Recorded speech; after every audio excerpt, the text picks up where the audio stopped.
ये पसमंदा फसमंदा बकवासबाजी मोदी जी की कान पक गए हैं मेरे को ना लगता है जैसे गरम शीशा कोई मेरे कान में डाल रहा है जब मैं ये मोदी जी का पसमंदावाद सुनती हूँ।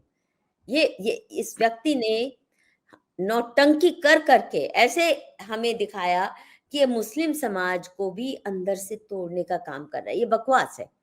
असली ये है कि उनके लिए और स्पेशल स्कीम्स का बहाना चाहिए कि इनमें भी गरीब है। देखो पसमानदा को अपना नहीं मानते तो हमें ज्यादा इनके लिए करना चाहिए। वो ये नहीं कह रहा पसमानदाओं को कि जब तुम्हें इस्लाम ने बराबर ही नहीं माना तो वापस आओ ना, घर वापसी करो, वापस आओ।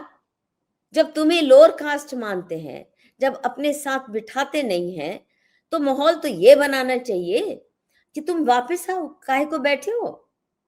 ये क्या कर रहे हैं, नहीं और मजबूत हो जाओ। और जो जिसको पसमानदा सेक्शन बोलते हैं वो इनका लड़ाकू सेक्शन है, वही दंगे करता है। क्योंकि आप जानते हैं ये जो बस्तियों में बैठे मुसलमान हैं दंगे तो वही करने जाते हैं। जाकिर बाग में बैठे रईस मुसलमान तो नहीं आते ना, अपने बच्चों को नहीं भेजते। तो ये बकवासबाजी है और हमें इसमें पढ़ना नहीं चाहिए, नंबर 1। नंबर 2, ओवैसी ने एक बड़ी बात बढ़िया उठाई थी। उसने कहा कि आप कह रहे हैं कि आप इसका भला करेंगे, उसका भला करोगे, गरीबों का। पहले जो कानून था इनका ट्राइब्यूनल का बनाया, उसमें ये था कि अगर कोई मिसयूज करता है कमर्शियली वक्फ प्रॉपर्टी तो 2 साल की जेल और बड़ा फाइन। कुछ इन्होंने घटा के उसको कुछ महीने की जेल कर दी है। ये तो ओवैसी ने पार्लियामेंट में कहा। कम किया है मिसयूज ऑफ वक्फ प्रॉपर्टी को लेकर, कानून को और कमजोर किया है और कमर्शलाइजेशन अलाउ करके जिसके हाथ में है वक्फ प्रॉपर्टी। अब मोदी जी देखने जाएंगे कि वो किसी मुसलमान कारपेंटर को या किसी बीड़ी पान वाले को वो पैसे दे रहे हैं। ऐसा ऐसा ऐसा मोदी जी करने जाएंगे? उनको परवाह पड़ी है? उनके ऊपर तो वो सरकारी खजाना लुटा रहे हैं, टैक्स पेयर का पैसा लुटा रहे हैं, वहां से थोड़े देंगे।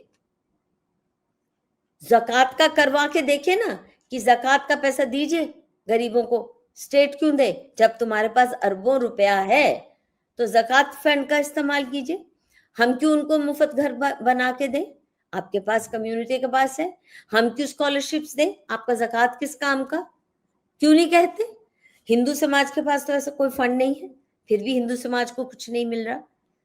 तो ये आदमी इतना दुष्ट है और इतना पथभ्रष्ट हमें कर रहा है कि मैं उसका एक आंकड़े और आपको दीदी दे देता हूं। संसद में भारतीय जनता पार्टी के सांसद हैं राधा मोहन दास अग्रवाल, उत्तर प्रदेश से आते हैं।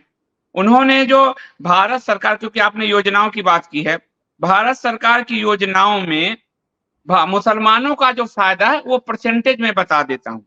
जनधन योजना 42% मुसलमान बेनिफिशियरी हैं। प्रधानमंत्री आवास योजना 31% मुसलमान बेनिफिशियरी हैं। उज्ज्वला योजना 37% मुसलमान बेनिफिशियरी हैं।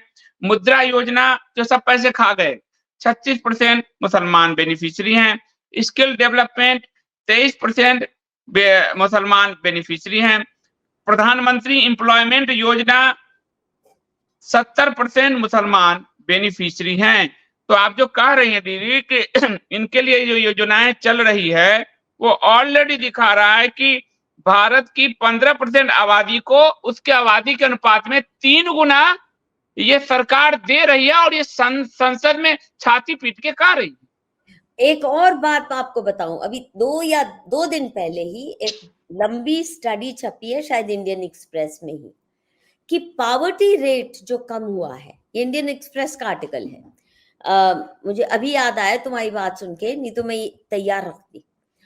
उसमें वो डेटा ये दे रही हैं किस तेजी से मुसलमानों में गरीबों की संख्या कम हुई है और हिंदुओं में वो तेजी से कम नहीं हो रही।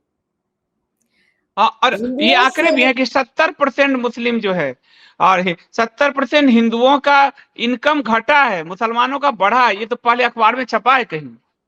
पूरी स्टडी है, बहुत डिटेल में दी है कि रूरल अर्बन हिंदू मुस्लिम कम्युनिटीज को लेके किस तेजी से मुसलमानों में गरीबी कम हुई है और हिंदुओं में उल्टा हो रहा है, क्योंकि बहुत सी चीजें वहां लुटाई जा रही हैं और हमारे पैसों से ही तो लुटाई जा रही है।